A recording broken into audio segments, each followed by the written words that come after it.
Hello friends, एक बार फिर मैं आप सभी का स्वागत करता हूं अपने इस छोटे से प्लेटफॉर्म पर।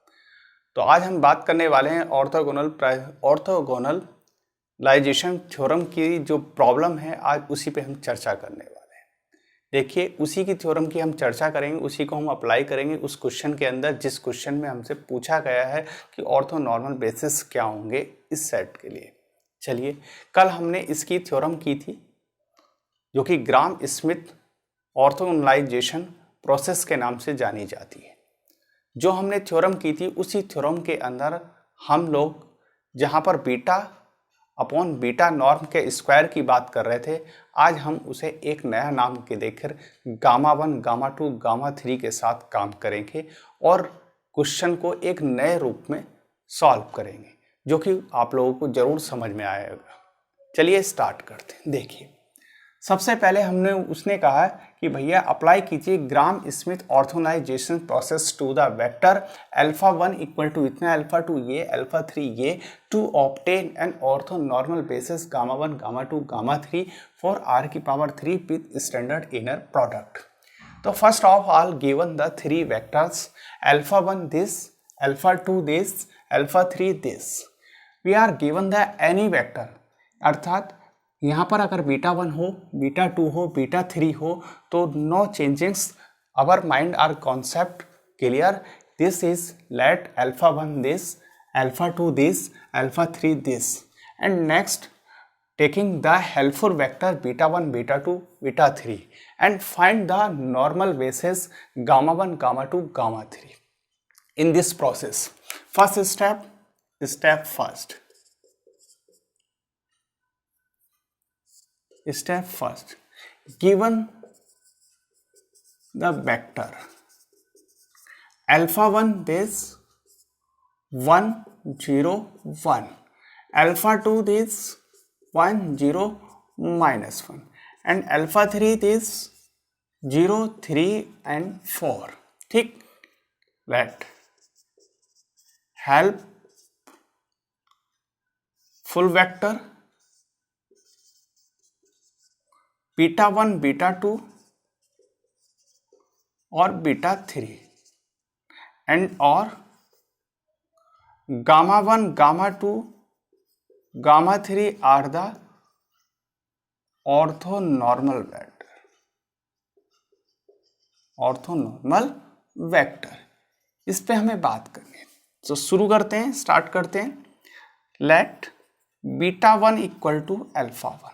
ठीक, बीटा 1 इक्वल टू बीटा 1 हमारे पास अल्फा हेल्पफुल वेक्टर है जिसकी हम हेल्प ले रहे हैं, बाकी हम लोगों को अल्फा 1 से गामा 1 पर पहुंचना होगा। तो बीटा 1 इक्वल टू अल्फा 1 और बीटा 1 बराबर हो जाएगा 1, 0, 1। दैट इम्प्लाइज गामा 1 हमारे पास होगा बीटा 1 अपॉन बीटा 1 का नॉर्म। ठीक, ये आपके पास होगा। तो जैसे हम बात करेंगे भैया गामा 1 इक्वल टू हमारे पास वेक्टर होगा बीटा 1 क्या बना 1 0 1। ठीक, और डिवाइड किससे कर रहे हैं हम, अंडर रूट बीटा 1 के नॉर्म से। तो 1 बनेगा 1 स्क्वायर प्लस 0 स्क्वायर प्लस 1 का स्क्वायर, इससे हम डिवाइड कैलकुलेट करेंगे। गामा 1 की वैल्यू आएगी, वो बनेगी आपका 1 0 1 और डिवाइड किससे हुआ, अंडर रूट 2 से। कैलकुलेट और किए जाए तो आएगा 1 अपॉन अंडर रूट 2 0 और 1 अपॉन अंडर रूट 2। ये आया हमारे पास गामा 1 अर्थात फर्स्ट ऑर्थोनॉर्मल वेक्टर। चलिए बात करते हैं नेक्स्ट आगे की ओर, स्टेप नंबर सेकंड में। स्टेप सेकंड क्या कहता है, फाइंड आउट करना होता है बीटा 2। बीटा 2 इक्वल टू होगा अल्फा 2 माइनस के अल्फा 2 गामा 1 के साथ इनर प्रोडक्ट और ये गामा 1। ये याद रखें, हमने ग्राम स्मिथ थ्योरम में गामा 1 के स्थान पर क्या लिखा था, बीटा 1, और बीटा 1 यहाँ था, फिर बीटा 1 के नॉर्म से स्क्वायर किया था। अब कहीं यहाँ करने की जरूरत नहीं है, हम सीधा सीधा गामा 1 लिखेंगे। तो बीटा 2 इक्वल टू अल्फा 2 क्या है हमारे पास 1 0 माइनस 1, 1 0 माइनस 1 माइनस के साथ।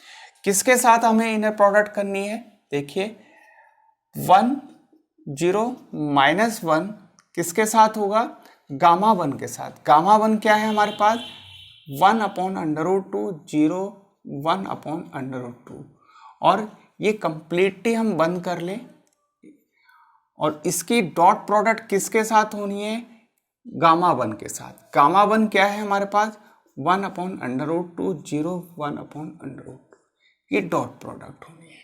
चलिए करते हैं। बीटा 2 इक्वल टू हमारे पास आएगा 1 0 -1 -1 के साथ करेंगे तो हमारे पास बनेगा 1/√2 प्लस 0 के साथ 0 तो 0, माइनस के साथ करेंगे तो आपके पास बनेगा 1/√2, और इसकी डॉट प्रोडक्ट किसके साथ होनी है, ये, इनका ध्यान रखें, ठीक है। जैसे आप करोगे तो यहाँ आपके पास कैंसिल हो जाएगा, ये 0 बनेगा, 0 बनेगा तो ये 0 हो जाएगा, तो बीटा 2 हमारे पास बचेगा क्या, 1 0 -1, और ये कंप्लीटली 0, तो हम कहेंगे बीटा 2 हमारे पास आएगा 1 0 -1, ये हमारे पास बना। बीटा 2 जैसे हमारे पास ये बना, इसी की हेल्प से हम फाइंड आउट करेंगे क्या, गामा 2, और गामा 2 बराबर क्या होगा, बीटा 2 डिवाइड बाय बीटा 2 का नॉर्म। क्या होगा, गामा 2 बराबर 1 0 -1 और √1² प्लस 0² और प्लस -1 का स्क्वायर। जब इसे कैलकुलेट किया जाएगा तो बनेगा 1/√2 0 -1/√2, ये आ जाता है हमारे पास गामा 2, अर्थात हमारे पास सेकंड ऑर्थो नॉर्मल बेसिस का वेक्टर बन जाता है। गामा 1 ये बना हमारे पास, गामा 2 ये बना हमारे पास। अगर हम इन दोनों को चेक करने की कोशिश करें कि दोनों लीनियरली इंडिपेंडेंट है या नहीं, तो इन दोनों की इनर प्रोडक्ट कर ली जाए, 1/√2 1/√2 के साथ बनेगा तो 1/2, 0 की 0 के साथ तो 0, 1/√2 -1/√2 बनेगा माइनस के 1/2, और जैसे ही ऐड करेंगे तो क्या बनेगा, 0 बनेगा। तो इसका मतलब हमारी कैलकुलेशन सही है। तो देखिए एक बार और समझ लीजिए। सबसे पहले जो वेक्टर देंगे α1 α2 α3 लिख लीजिए। इन्हीं के लिए हेल्प के लिए हमने वेक्टर ले लिए, β1 β2 और β3 ले लिए। गामा 1 गामा 2 गामा 3 हमारे पास ऑर्थोनॉर्मल वेक्टर होंगे जिनकी हमें वैल्यू फाइंड आउट करनी है। हमने कहा β1 बराबर α1 है, β1 को हमने कहा कि आपकी वैल्यू 1 0 1 होगी α1 के लिए। इसी से हमने गामा 1 निकाला, तो गामा 1 बराबर β1 को हमने डिवाइड किया β1 के नॉर्म से, तो β1 की वैल्यू हमने लिखी, और नीचे नॉर्म का मतलब √a² b² c अर्थात 1² प्लस g² प्लस आपके पास 1²। कैलकुलेशन की तो गामा 1 की वैल्यू आती है 1/√2 0 1/√2। अब हम बात करते हैं सेकंड स्टेप में, अर्थात बीटा 2 की हेल्प से हमने काम किया। तो हमने कहा α2 माइनस के α2 गामा 1 और गामा 1 की बात करी। हमने कहा α2 की वैल्यू होती है 1 0 -1 होती है, माइनस के α2 1 0 -1, और किसके साथ इनर प्रोडक्ट हो रही है, गामा 1 के। गामा 1 क्या है, 1/√2 0 1/√2, ये सारी की सारी इनर प्रोडक्ट हो रही है, और इसकी डॉट प्रोडक्ट किसके साथ हो रही है, 1/√2 0 और 1/√2 के साथ। जैसे हमने कैलकुलेशन की तो 1 के साथ किसकी प्रोडक्ट हुई, इनर प्रोडक्ट 1/√2, फिर 0 के साथ होगी तो इन दोनों में प्लस आएगा, माइनस है, और यहाँ पर आपके पास 1/√2 है तो माइनस 1/√2। इसकी कैलकुलेशन करेंगे तो ये ओवरऑल 0 बन जाएगा।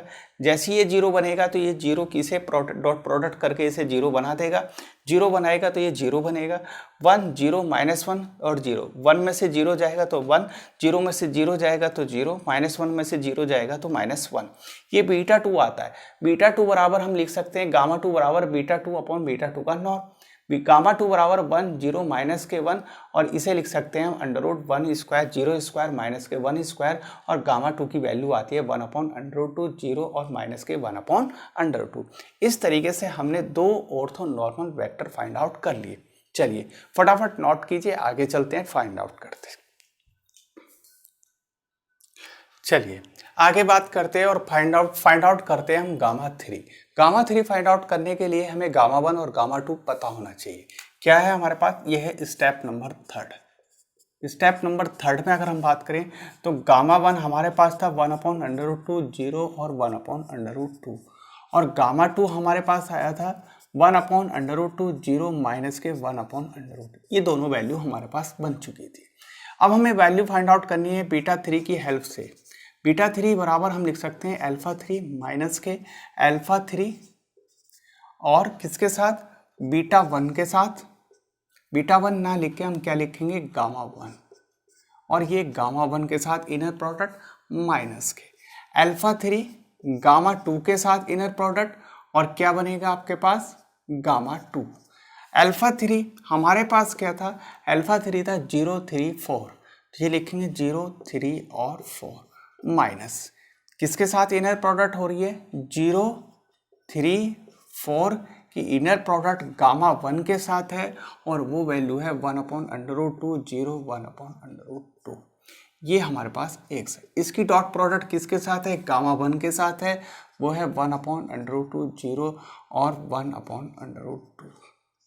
ठीक, फिर माइनस अल्फा 3 क्या है, 0 3 4 है, किसके साथ इनर प्रोडक्ट होने जा रही है, ये इनर प्रोडक्ट होने जा रही है गामा 2 के साथ, और गामा 2 है 1/√2 0 माइनस के 1/√2, ये इसके साथ है। और डॉट प्रोडक्ट किसके साथ है, गामा 2 के साथ है। गामा 2 क्या है हमारे पास, 1/√2 0 माइनस के 1/2 इसके साथ है। ठीक है, चलिए अब कैलकुलेशन कर लेते हैं हम। 0 3 और 4 ये एज इट इज, इसकी प्रोडक्ट जब इसके साथ इनर प्रोडक्ट होगी तो बनेगा क्या, 0 3 की 0 के साथ तो +0, 4 की इसके साथ होगी तो बनेगा आपके पास +4/√2। अब डॉट प्रोडक्ट किसके साथ है, ये है 1/√2 0 1/√2।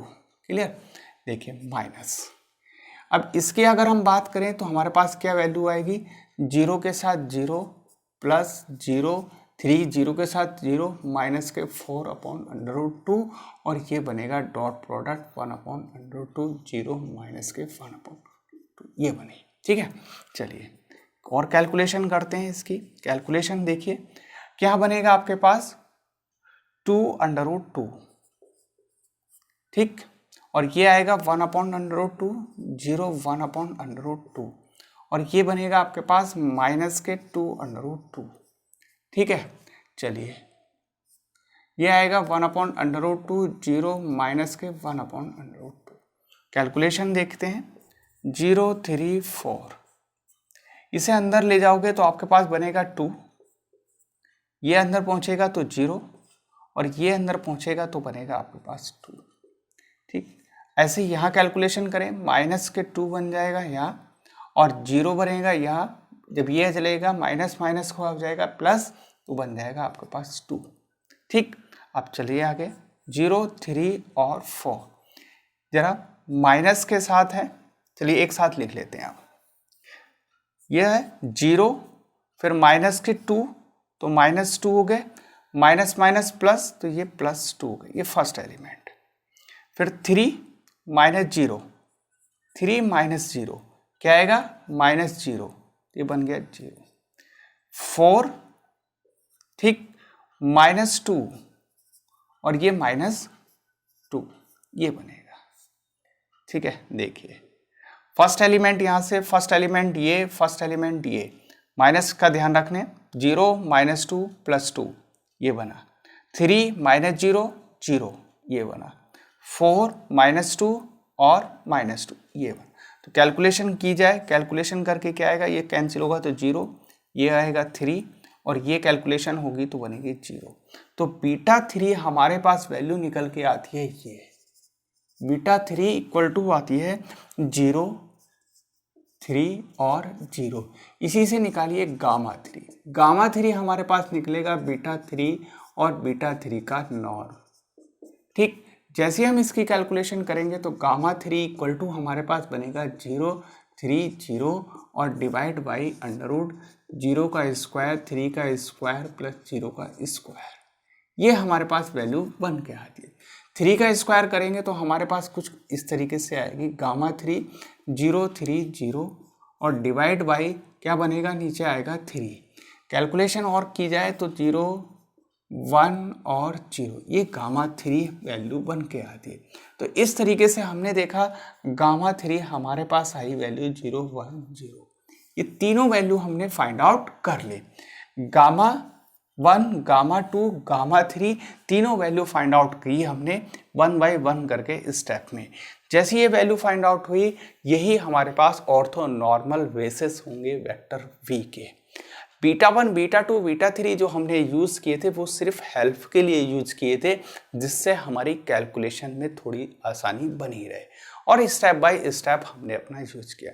अब आप कहोगे कि सर ये ग्राम स्मिथ थ्योरम की प्रोसेस कैसे हुई? तो जो बीटा 1 बीटा 2 हम ले रहे थे ग्राम स्मिथ थ्योरम में, वहाँ पर हमने बीटा 1 अपॉन बीटा 1 का नॉर्म लिया था। यहाँ हम गामा 1 गामा 2 गामा 3 का यूज़ कर रहे हैं। बस कैलकुलेशन हमने अपनी थोड़ी सी इजीली करने के लिए गामा 1 गामा 2 गामा 3 का यूज किया। तो देखिए ये सारी की सारी हम चीज़ें कर चुके हैं। अब आपके दिमाग में आ रहा होगा सर गामा 1 गामा 2 गामा 3 जो है ये ऑर्थोनॉर्मल बेसिस कैसे होंगे? इन्हें लीनियरली इंडिपेंडेंट होना चाहिए। अब इन्हें लीनियरली इंडिपेंडेंट होने के लिए गामा 1 की गामा 2 के साथ, गामा 2 की गामा 3 के साथ और गामा 3 की गामा 1 के साथ क्या होनी चाहिए? इनर प्रोडक्ट होनी चाहिए।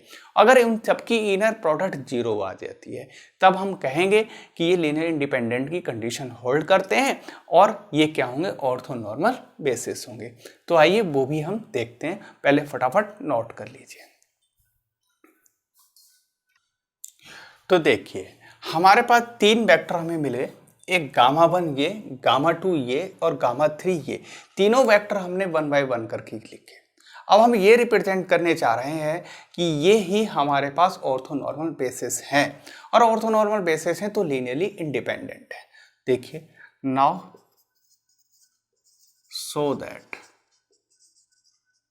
Gamma 1 gamma 2 gamma 3 are the linearly independent. अगर ये लीनियरली इंडिपेंडेंट हो गए तो ऑर्थोनॉर्मल बेसिस होंगे, दैट इम्प्लाई। तो इनर प्रोडक्ट हमने ले ली किसके साथ? गामा 1 की गामा 2 के साथ। जैसे इनर प्रोडक्ट ली तो देखिए 1 upon under root 2 0, 1 upon under root 2 0, किसके साथ प्रोडक्ट हो गई? 1 अपॉन अंडर रूट 2 0 माइनस के 1 अपॉन अंडर रूट 2। इनके साथ इनर प्रोडक्ट ली, कैलकुलेशन कीजिए। 1 अपॉन अंडर 2 के साथ 1 अपॉन अंडर 2 तो 2 बनेगा। फिर आपके पास क्या बनेगा? 0 की 0 के साथ 1 अपॉन अंडर 2 की माइनस 1 अपॉन 2 की तो 1 अपॉन 2 बनेगा। कैलकुलेशन करोगे तो 0 है। तो गामा 1 गामा 2 के साथ इनर प्रोडक्ट क्या देता है? 0 देता है। ठीक, अब हम आगे बढ़े तो अब आगे जैसे चले फिर हम कह सकते हैं गामा 2 की गामा 3 के साथ कर ली जाए। गामा 2 गामा 3 के साथ जैसे ही आप करोगे तो देखिए गामा 2 क्या है? 1 अपॉन अंडर रूट 2 0 है, माइनस है 1 अपॉन अंडर रूट 2 है, और किसके साथ है? 0 1 और 0 के साथ इनर प्रोडक्ट। कैलकुलेशन कीजिए। कैलकुलेशन जैसे ही हम करेंगे ये 0 0 की 1 के साथ 0, इसके साथ 0 की तो 0 क्या आती है आपके पास वैल्यू? ये भी 0 आती है। ये भी आपके पास क्या बन के आती है? 0। अब बचता क्या है हमारे पास? गामा 1 और गामा 3 कर लें। गामा 1 और गामा 3 भी करके देख लेते हैं एक बार। क्या है? 1 upon under root 2 0, 1 upon under root 2 और किसके साथ इनर प्रोडक्ट है? 0 1 0 के साथ इनर प्रोडक्ट। करिए चलते हैं। 0 इसके साथ 0, 0 1 के साथ बनेगा तो 0, ये इसके साथ जाएगा तो 0। ओवरऑल कैलकुलेशन करिए तो 0 है। तो हमने देखा कि भैया आपस में इन सब की वैल्यू क्या आ जाती है? 0 आती है। गामा 1 की गामा 2 के साथ की, गामा 2 की गामा 3 के साथ की, और गामा 3 की हमने गामा 2 के साथ भी करी, सबकी वैल्यू 0 आती है। और जहाँ पर ये क्या थे? गामा 1 नॉट इक्वल टू 0 था, गामा 2 नॉट इक्वल टू 0 था, और gamma 3 not equal to 0। That implies तब हम कहेंगे gamma 1 gamma 2 gamma 3 are linearly independent. कैसे होंगे? Linearly independent. That implies gamma 1 gamma 2 gamma 3 are the orthonormal basis होंगे किसके? Of B over F. ये ऑर्थोनॉर्मल बेसिस होंगे। तो इस तरीके से हमने अपनी प्रॉब्लम को कंप्लीट किया। चलिए आगे चल के अगर इसी टाइप्स की कोई भी प्रॉब्लम मिले तो मेरी एक एडवाइस है आप सभी के लिए कि जो भी वेक्टर दे, चाहे वो ऊपर कुछ भी वेक्टर दे दे, यहाँ पर जैसे हमने अल्फा 1 है, अल्फा 2 है और अल्फा 3 है। हो सकता है कंफ्यूजन करने के लिए वो बीटा 1 बीटा 2 दे दे, या कंफ्यूजन करने के लिए गामा 1 गामा 2 दे दे, और फाइंड आउट कराने के लिए कहे कि अल्फा 1 अल्फा 2 और alpha 3 ortho normal basis find out कीजिए। तो आप इन्हें सबको दिमाग से निकालने के बाद सिर्फ एक ही बात याद रखिए, जो भी वेक्टर देगा मैं उसे अल्फा 1 अल्फा 2 अल्फा 3 मानूंगा पहली स्टेप में। दूसरा आपने याद रखिए कि बीटा 1 बीटा 2 बीटा 3 की मुझे हेल्प लेनी है निकालने के लिए। और थर्ड स्टेप में याद रखिए कि भैया मुझे ऑर्थो नॉर्मल जो बेसिस फाइंड आउट करने हैं वो गामा 1 गामा 2 गामा 3 निकालने हैं, जहां पर गामा 1 बराबर होगा बीटा 1 अपॉन बीटा 1 का नॉर्म, और जहां बीटा 1 बराबर होगा किसके, अल्फा 1 के। तो बीटा 1 सिर्फ और सिर्फ हेल्प के लिए मैंने वेक्टर लिए हैं, जो काम करेंगे वो अल्फा 1 और गामा 1 में काम होगा, बीटा 1 तो सिर्फ हेल्प के लिए। ठीक, तो इस प्रोसेस को अगर आप अपनाओगे तो क्वेश्चन आपका जरूर सॉल्व होगा। ठीक है, उम्मीद करता हूं आपको ये चीजें समझ में आई होंगी। तो आज के लिए इतना ही, मिलते हैं नेक्स्ट नए टॉपिक के साथ, कुछ और नया लेके आएंगे। Thank you so much.